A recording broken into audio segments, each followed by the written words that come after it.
The Movie Dome presentation over on BBC Two shortly is the film At Close Range, which stars Sean Penn, involved in a relentlessly brutal criminal underworld.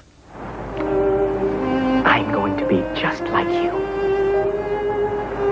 A survivor. From the dark shadows of the Warsaw Ghetto to the present day, Martin Gray bears the guilt of those who survived the Holocaust. I'll give you 24 hours to find your husband and bring him to us. If you fail... Martin! Martin!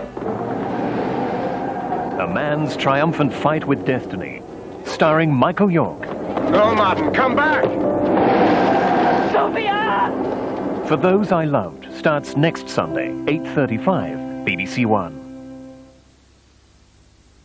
In 15 minutes, Joan Bakewell goes to the heart of the matter and asks, should baptism be for believers or babies? First on BBC One, the news with Michael Burke. Western leaders pour cold water on President Gorbachev's plans for economic reform. As they gather for their economic summit in London, they say there'll be no blank check for Moscow. President Mitterrand says France is ready to fight Iraq again to stop its nuclear program.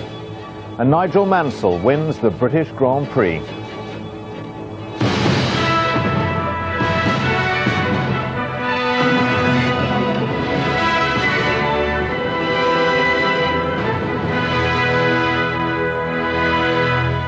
Good evening. The leaders of the world's richest nations gathering in London tonight for this week's economic summit have reacted skeptically to President Gorbachev's latest plan to reform the Soviet economy.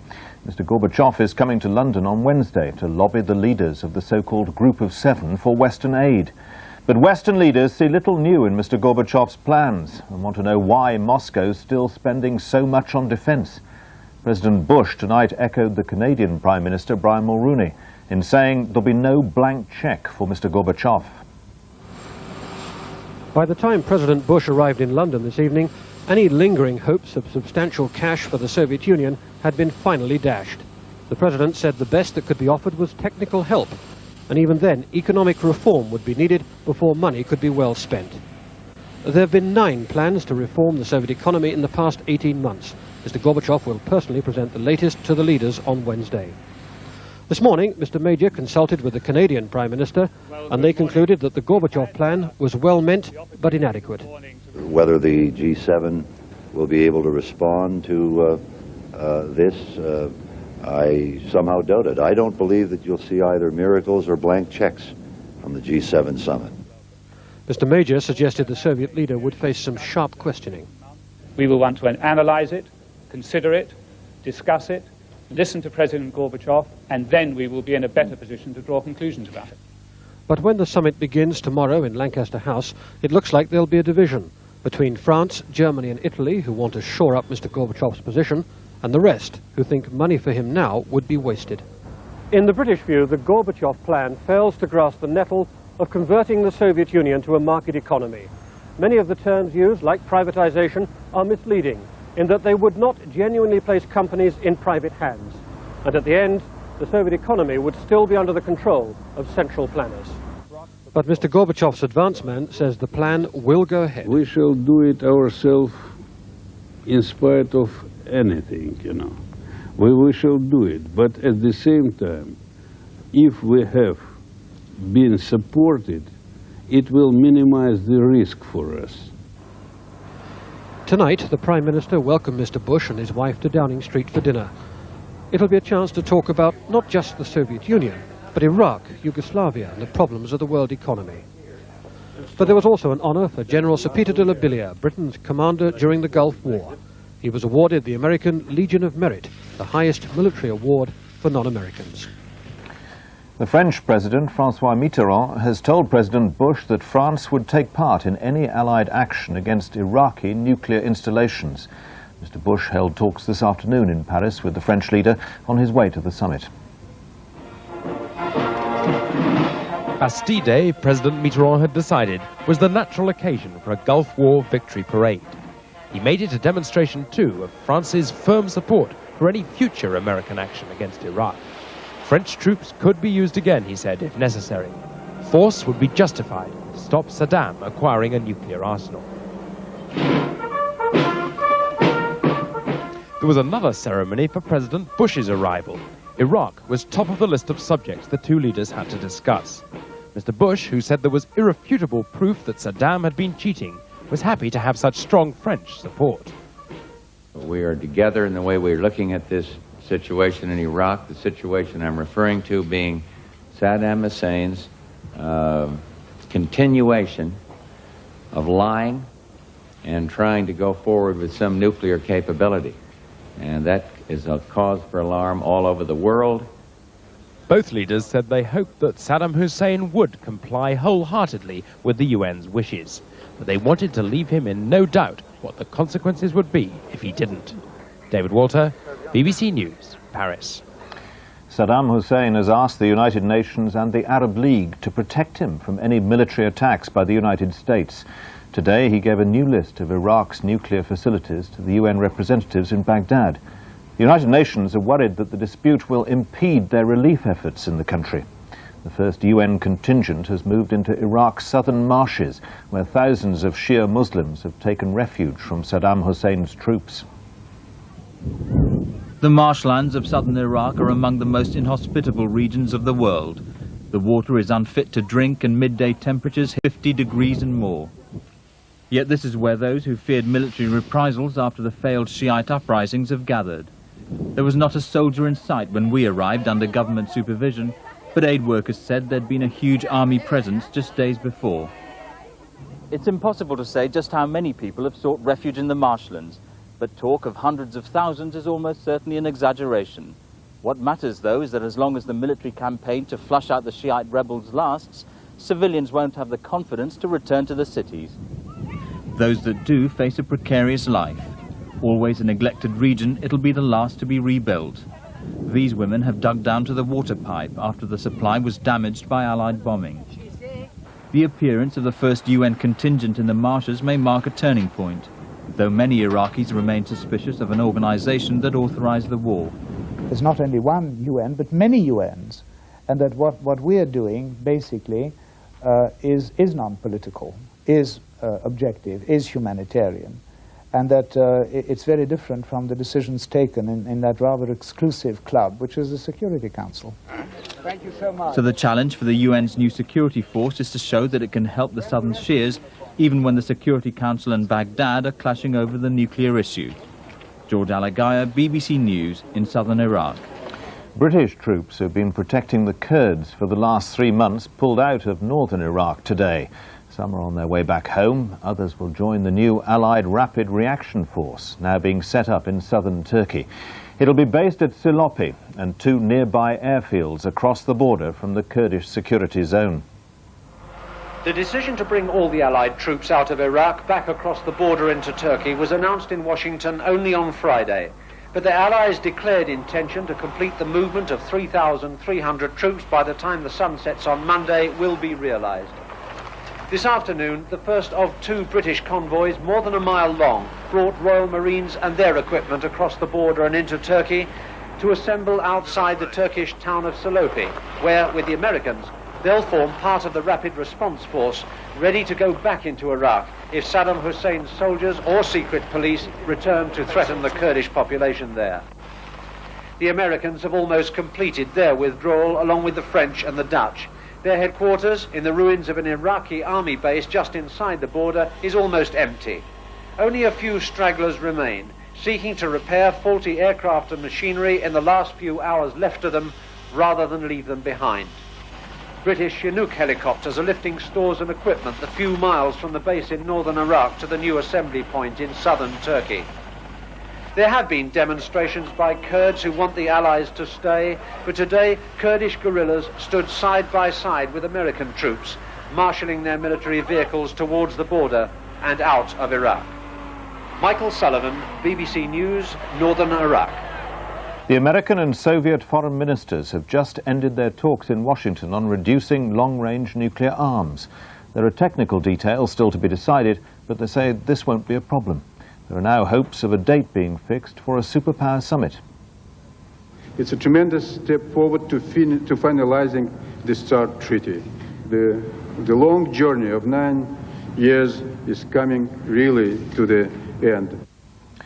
There's been more fighting throughout the day in Yugoslavia between Serbian nationalists and Croatian police.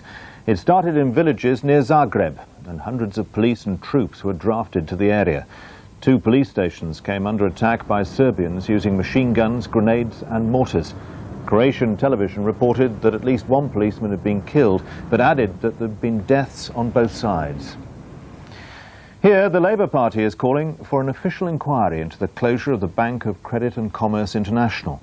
It wants to know whether the Bank of England could or should have acted earlier against BCCI. With the BCCI scandal showing no signs of dying down, the Bank of England's role in regulating banks operating in Britain is now becoming a major political issue. Critics say there was no shortage of warning signals on both sides of the Atlantic.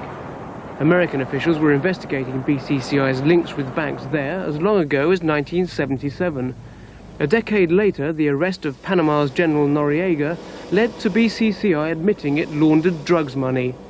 Now new criminal proceedings are on the cards over BCCI's control of a major US bank. The Bank of England has also had long-standing worries about BCCI. In 1978, it restricted the number of branches BCCI could open. In 1987, it helped form a 7-nation team to regulate BCCI. And 16 months ago, it received a report from auditors Price Waterhouse revealing multi-million-pound losses. It's this succession of warning signals that's bringing calls for a government inquiry. What we need to know now is what the Bank of England knew, when it knew, whether that was 16 months ago that it was first aware of the real problems, and whether ministers knew. The Bank of England says that until 2 weeks ago, it thought BCCI was a loss-making bank that could be saved by the $2 billion being put in by the ruler of Abu Dhabi. But that turned out to be a fundamental miscalculation. BCCI was not a bank in financial trouble because of financial losses, but because it was being bled dry by fraud. The police may have a new clue in the hunt for 2 IRA suspects who escaped from Brixton Prison a week ago. A man has said he thinks he saw Pierce Macaulay and Nessun Quinlivan in the booking hall of Baker Street Tube Station. This is where the trail for the 2 men went cold. They'd hired a taxi to the station, and the driver has told police that they seemed relaxed and chatty. He watched them walk towards the station entrance, but so far no one has reported seeing them actually on a train. A week on, police were hoping to jog some memories. One of them was wearing a white shirt, which could be bloodstained. The other one was wearing a light green T-shirt, which he also could be bloodstained. But he would be probably hobbling on one training shoe. Police believe the men probably cut themselves when, after shooting their way out into the courtyard, they scrambled over the prison wall. Since then, there have been hundreds of possible sightings, but no firm information. Now police may have a new lead. One man who used Baker Street Station on his way to church last week told them today he thought he'd seen the 2 men in the booking hall. And that's the first indication that they did indeed get on a train. Nigel Mansell has won the British Grand Prix at Silverstone. He led from the first lap, and his victory has cut Ayrton Senna's World Championship lead to 18 points. Heating up the race for the World Drivers' Championship, Nigel Mansell, whose Williams car and recent personal form have suddenly put Ayrton Senna's domination of the season under real threat. Stung by the challenge, Senna surged away from the line to take an unexpected lead. But inside a lap, Mansell was past him and on his way to an emphatic victory. With a clear road ahead, Mansell opened a lead that grew by a second a lap. Impressive testimony to his enduring talent and to the newly found competitiveness of his car. He never looked like being caught. The checkered flag was greeted with justifiable elation, but behind him an even bigger bonus as Senna, lying second, came to a halt before crossing the line. He needn't have worried about the prospect of a long walk back. The world's fastest cabbie, one Nigel Mansell, was just round the corner. Such generosity and the elation of the moment disguised how difficult a race it had been for the winner. I was making half the gear changes I usually make because I had big problems with the gearbox. And in fact, the whole last lap I went round the last 2 laps in 1 gear. Mansell, on the track where, ironically, he announced his retirement a year ago, had returned in triumph to throw the Grand Prix Championship wide open. Liverpool Football Club have broken the British transfer record by signing the Welsh striker Dean Saunders from Derby County for £2.9 million. At Anfield, Saunders will play alongside his former Derby colleague Mark Wright, who joined Liverpool last week for £2.2 million. Worcestershire have won cricket's Benson and Hedges Cup for the first time. At Lord's this morning, they dismissed Lancashire for 171 to win by 65 runs. Lancashire's last real hope of victory disappeared when Fowler was caught by Hick for 54. After that, they never looked like mounting a challenge, and Worcestershire completed their victory with a catch by their captain, Phil Neal. It was their first success in a Lord's final in 7 attempts. The Princess Royal opened the World Student Games a few minutes ago. More than 5,000 competitors from around the world are taking part. The Games are being staged in Sheffield, where the City Council has come in for criticism over the cost of the event.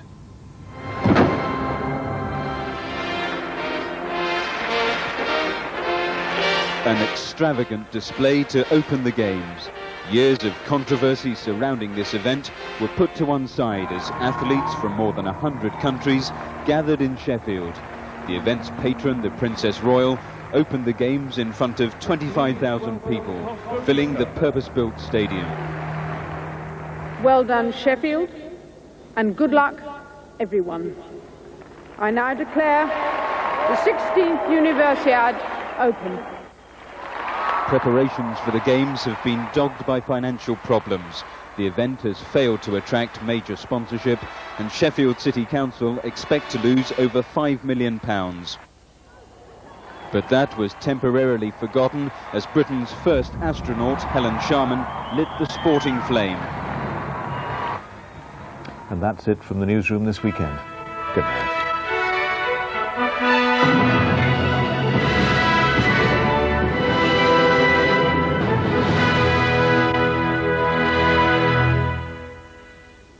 Hello, if you're on holidays and the weather isn't up to much, I suggest Wednesday as being one of the better days next week. In the meantime, we can't expect an awful lot. It is St. Swithin's Day tomorrow, and we have this area of low pressure on our doorstep. That'll bring cloud and rain across the country tonight, and some strong winds. Just watch the area of low pressure as it tracks across Scotland into the North Sea. The winds, especially over Northern Ireland, Southern Scotland and Northern England, may just touch gale force at times over some of the hills and coasts. And there's the area of low pressure off into the North Sea. Still tight isobars across the north, and we have more systems coming in from the west to keep it fairly unsettled right through Tuesday as well.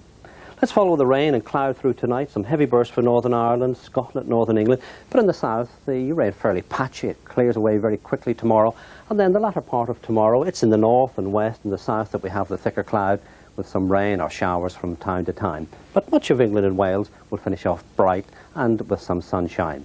The detail then for tonight then, quite windy at times, a good deal of cloud around, some mist and fog on the hills, the lowest temperature 10 in the north, 14 in the south. And then tomorrow for St. Swithin's Day, a fairly dull start with some mist, some rain, the heaviest of the rain in Scotland, brighter weather coming in from the southwest, but always likely to be some thicker cloud, rain or showers in the north, the west and the southwest. Temperatures tomorrow, not as high as Sunday's. Temperatures perhaps around 20 to 21 degrees Celsius. Tuesday, a fairly showery day, and there's that fine day I promised you on Wednesday. That's it from me. Good night.